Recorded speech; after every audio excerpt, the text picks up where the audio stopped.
went ahead and torqued the rear valve cover down as per manufacturer spec. I went ahead and jumped on installing the spark plugs. Got all 3 spark plugs reinstalled on the back and popped the spark plugs on the front. And then next deal is to go ahead and drop your coil pack back into the proper areas. Of course, those bolts that are holding down, they're 10mm bolts. This one right here on the back passenger side goes in sideways. As you can see, the solenoid sits right here, so that's the only one that really sits differently. So I'm going to go ahead and install these coils. Once I'm done with this, I'm going to go ahead and jump on doing the actual intake gasket, which is this gasket right here with the new one. I always, of course, as you can see, I do put paper towels in these holes, and that's to keep it, if a spark plug or if a socket fell, it would catch it instead of letting it drop into the engine. So that's the only reason why I have these right here. But, okay, I went ahead and got the shift solenoid for the left and right bank and reinstalled them. Of course, they state to go ahead and discard your old gasket and then purchase new gaskets and reinstall these with new gaskets. So I gotta put the left and the right bank. I wouldn't reinstall the wiring on the front side because you want to keep this open. Go ahead and reinstall the parts down here. But the next phase is to go ahead and you want to go ahead and make sure all your ignition coils are plugged in. The front one's not so much, but the intake folds over, and we'll go ahead and get our intake. All right, I went ahead and installed the bottom, or this intake manifold gasket. I ensured that the bottom side was clean before placing this in this position. You want to ensure, again, your ignition coils are all plugged in, because once you have this intake on, you won't be able to access it. Make sure your little clips are back in their little places that holds the harness. And then same thing goes with the actual intake side. You want to make sure it's clean, so that way it makes a good contact. I just go ahead and use a tool like this and go ahead and give it a good clean up real quick, and then go ahead and lay it down. Of course, it's held on by 5 bolts and nuts, 5 holes right here. You have to do it in a certain sequence. So it's 1, 2, 3, 4, and 5, and it's 13 to 15 foot-pounds. So that's the torque spec for these bolts. From the center, you work yourself out. And then you have 2 bolts in the back. Those you can just tighten it down, but these are important that you torque these to a certain spec. So I'm going to go ahead and install this. Then we'll work on the hoses, the electrical connectors, the EGR tube that runs along the side. All right, with the hoses that is behind the intake right here, you want to ensure you get this hose right here and the one that runs off of your valve cover. That's the one that goes over here. So after those are installed, walk to the front side. You have the electrical connector that runs across the front valve cover. You got a harness that hooks into this connector right here. I'm going to tighten up that bolt right here. It's a 10mm, because remember we had to loosen it to access that bolt. Reinstall this vacuum canister, 12mm. Just hand tightened it. And then from the back side of the intake, remember you got 2 bolts back there, 12mm bolts. So that holds the back of the intake. And then you have a hose right there. That hose. It's kind of difficult to get to once you snap it, once you pop them in there. I had to use these very small pliers to kind of grip it and push it up. And once I installed that hose, you got this vacuum line that's right there. Reinstalled him, put the connector on there, went to the EGR tube. You have a gasket on both sides. Clean the surfaces, reinstall new gaskets, then go ahead and tighten it down. And the EGR has a sensor, so try not to twist them or break them off when reinstalling them. You gotta kind of loop it in there and around, and then it's held on by a 10mm bolt right here. Once you pop them in, you can go back to, you have the other tube he installed up here. Electrical connectors, the throttle position sensor, piece right here. Any other loose connector, you have one right here. And then it'd be ready to go ahead and install the air tube. You have one electrical connector, of course, right here. And then you go ahead and snap your air box back in place. And that's pretty much it that's on the driver's side after we install the intake. So I'm gonna go ahead and get that installed. All the top parts reinstalled. The last one that I had was this one air tube right here, this vacuum hose, this connector, the one clamp right here, the electrical connector on the mass airflow sensor, the two remaining clips.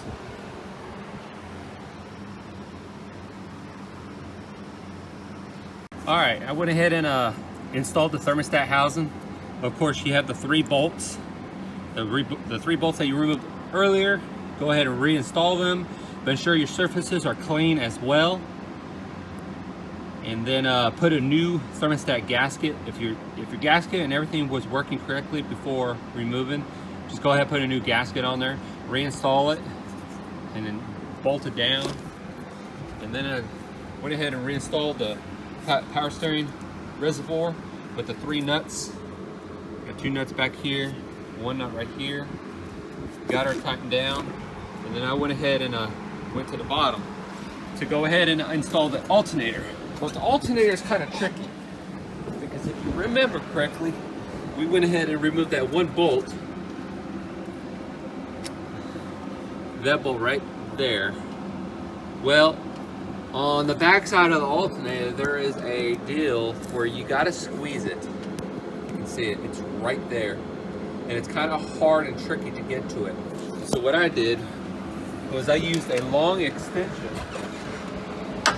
like this, just a fancy extension, and I ran it just right above the frame on the passenger side, up over the AC compressor.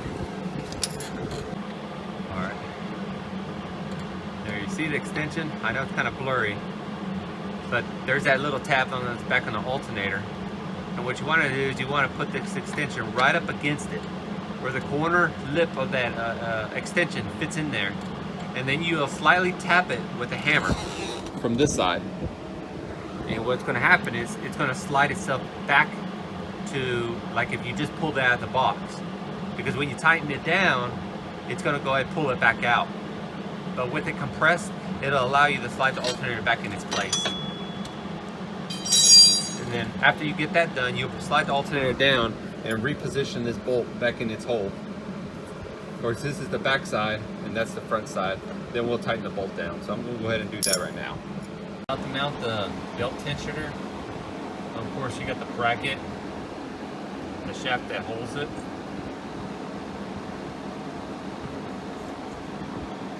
You got the little spacer that goes in between the bracket and the adjuster. Then you have this little stud right here. Of course, you can see the little angle on the back side. It goes directly top like so. And then you have the spacer, the pulley,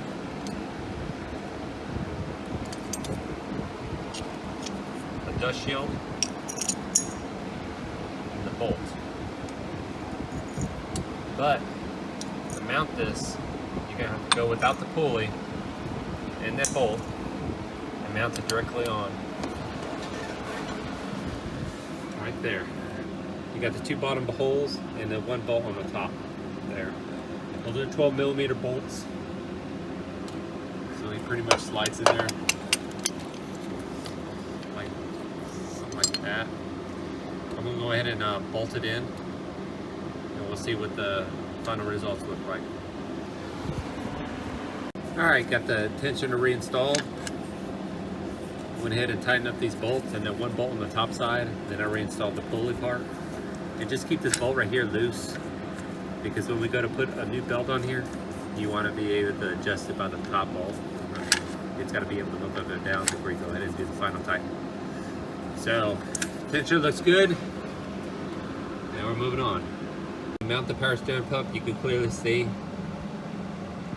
that is the bracket that the power steering pump mounts to. And the back side has a loop, a hole, in which the bolt comes in from the back side and threads in to the cover of the timing.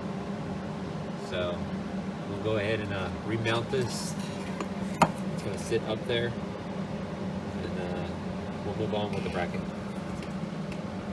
All right, while reinstalling the power steering pump, if you have any type of leaks, now's the best time to go ahead and replace any crush washers that might be in here, or any that's in here.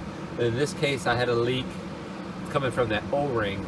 There's actually a fitting right here, and the rubber return line actually went right there, and it was leaking all around here. I sprayed carburetor cleaner all around it and just let it re-bleed itself.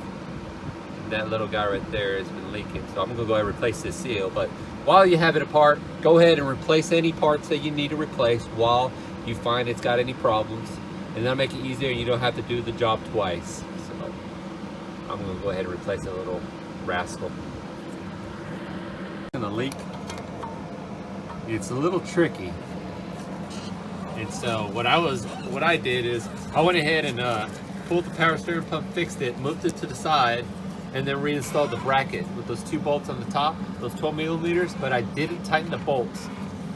All right, I then went ahead and put the power steering pump in through this little bracket. All right, and then I put the bolts through the bracket, through the pump, lightly tighten it. I mean, where I can still move it around and still wiggles. Then slide it back into its hole. But on the back side, that same deal that was on the alternator earlier in the video, how it has that thing. Well, the power steering pump has the same deal right in the back, right back there. There's a little deal, you gotta shove a extension, move the pump out of the way, shove an extension back there, and push that thing in to where this pump connects. You just slide in there real loose, and then stick the 14 millimeter bolt, or the 14 millimeter headed looking long bolt through there, and it'll slide in there real easy if you don't push that deal back in. So, you know, when you buy a brand new alternator, how it's got the things on the end, that's the same concept. So right inside here, you need to push it with the long extension, hit it with the hammer, and it goes that direction.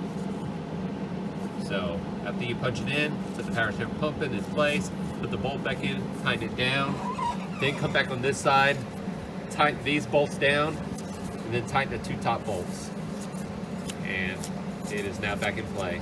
So 12 millimeter bolts, it's a 14 millimeter. All right. All right, now that the power steering pump is installed, tensioner assembly, the alternator is rebolted, we're now going to focus on installing the motor mount. Motor mount, of course, you want to make sure you have all the bolts laid out. This is on the engine side. You got the 2 long bolts, the nut on the bottom, and the nut on top where this guy mounts to. These are 2 bolts to the frame. This nut you get from the bottom side, 14. These are 14s, and this is the bolt that comes on the top. That mounts it over here. One of these holes right there. So I'm going to go ahead and start the installation and get these parts installed. Make sure you have a jack underneath the engine. With the motor mount, these 2 bolts right here, it's better if you put the bolts in this mount and then come down with them and then go in sideways. Don't try to put this on first. So you want to slide these in the slot and then come down with it and then go inside of the motor. Just wanted to tell you a little tip so you're not struggling. And mounted the motor mount back in there. First you have a single bolt right here, you have 1 nut right back down there. You do have 1 nut from the bottom, the other side of the stud, and 1 bolt right there. And then the final one is right there. Just go ahead and just tighten them down firmly, and that secures your engine mount. And then now, time to jump on the automatic balancer. So harmonic balancer is pretty much the last thing on this deal right here, and it's pretty simple. You just stick it on there, get the bolt, tighten it down, and you're done.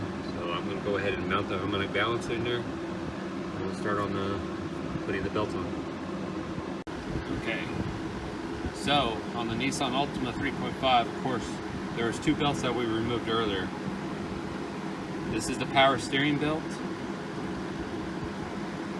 and this belt right here is the accessory belt. So it's your air conditioning, your alternator belt.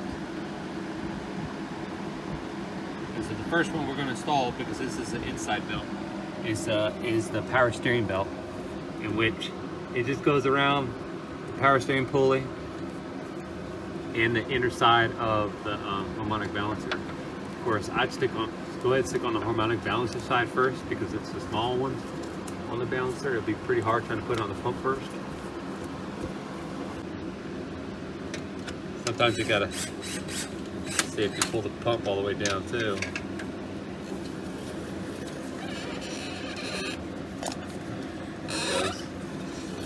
Now with the belt installed, just go ahead and use that cordless drill and run it back up where it needs to be.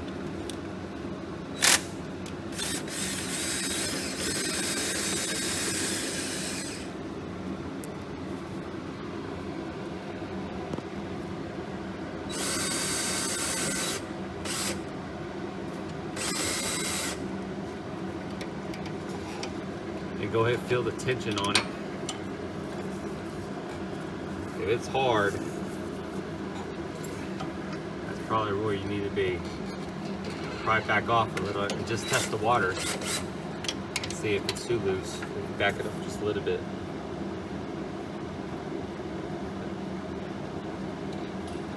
It's got a little tension. Probably go up just a little bit, and then we're going to lock it down.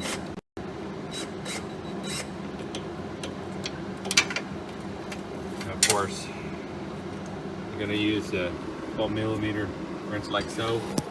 You got to tighten up that one bolt. It's got an angle from the back side.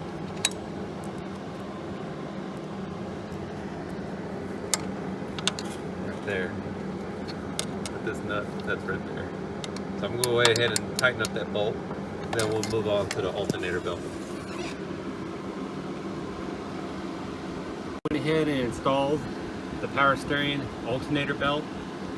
Of course, all I did was stick it in there, and this pulley right here does like the gravity feed down, so to make it difficult, you're gonna have to push him up or snug the bolt in until you get him till you're on there, and then you loosen the bolt so you can go ahead and adjust it.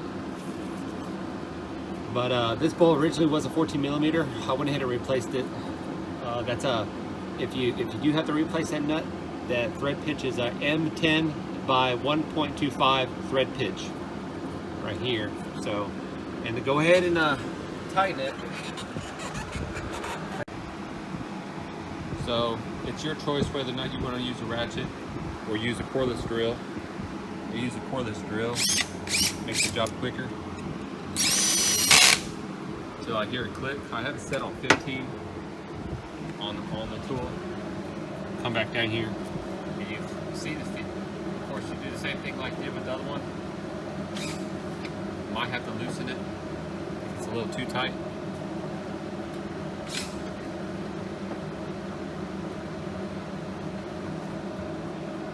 That's good.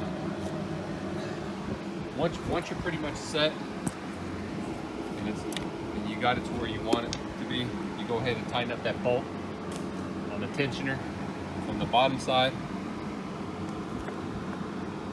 and then you'll be done and installed.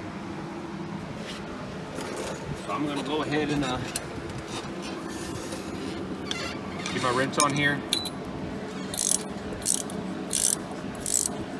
and get it tight. And once it's tight, she's ready. And both the power steering, alternator, and compressor belt is installed. Okay, after the removal of the oil pan, this is pretty much what the oil pan looks like, the transmission pan in a way. It's held on by 10 bolts, 10 millimeter bolts, and when you prop it off, it's got silicone. All the silicone is going to have to get scraped. I usually use a razor and an air tool, like so. Scrape that silicone right off. Same thing goes with on the engine itself. Just right here, you want to ensure that whole surface all the way around is clean and scraped from the old gasket before installing a new oil pan and oil pan gasket. These are the bolts that came off of it.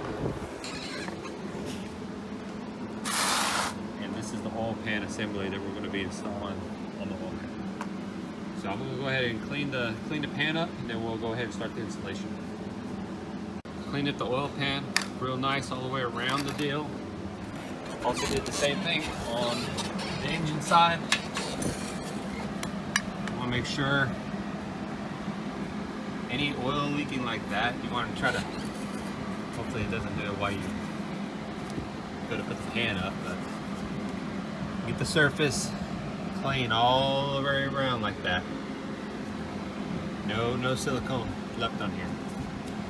And then when we go to put the pan on, we have to hit it in a certain sequence. Usually it's like putting on a rim on a car. So if one starts here, 2, 3, 4, 5, 6, 7, 8, 9, 10. Pretty much jump it back and forth all the way around. And it is 61 inch pounds. So I'm going to go back to using this tool right here. 61 inch pounds is the final torque on the oil pan bolts. So I'm going to go ahead and place the pan on here, snug the bolts up, jump it back and forth almost like a star, and then we'll go from there. So I went ahead and just snugged one bolt over here, one bolt over here, just enough to get it up there.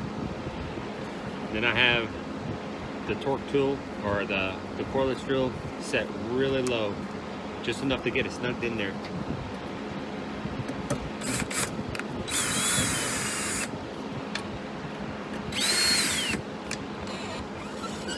And not even tight.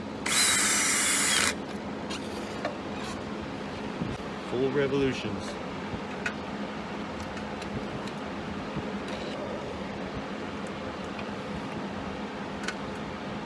That's what we're looking at, 61 inch pounds. I'm going to continue with doing the rest, but in a star rotation all the way around. I went ahead and got the oil pan installed, torqued them at 61 inch pounds all the way around in a star revolution. Once you got that done, then it is recommended that you let the oil pan sit for 30 minutes to let the silicone cure. Put a thin layer of silicone that wrapped around it with the pan gasket. But the manual states 30 minutes before installing oil. So I'm gonna let the vehicle sit on jack stands, let this cure, and we'll go from there. Alright, so I went ahead and came on the top side, reinstalled the remaining screws. You got that screw that's hidden down there that kind of holds the back of the harness. The screw right there. Those two, that one right there. Forget the ground strap. Ground strap is very important when starting the vehicle. The box that mounts right here with the bracket that rides up underneath it, those two 12 millimeters. You have that one 10 millimeter right there to reinstall. The coolant reservoir and the two 10 millimeter screws. You have one that's right here and one that's right there. Went ahead and installed those. Make sure you double check your solenoids, especially the one that's up underneath this harness. Ensure that it's hooked up, and pretty much go over everything that you might have disconnected, and you make sure that it's re-hooked up before hooking up your negative terminal. and ensure that the silicone on the oil pan has cured before you fire up the vehicle with fresh oil and a fresh oil filter. I went ahead and installed a new Wix oil filter on here. And there's the part number. See it. 51358. She's good. Belts are good. You go ahead and pop the tire back on there. Drop it down on the jack stand. I'm going to go ahead and reinstall the hood. Hope you all enjoyed the video. If you liked it, hit the like. If you want to follow me, just go ahead and subscribe. If there's any comments or questions you might have for me, go ahead and comment below. And thank you for watching.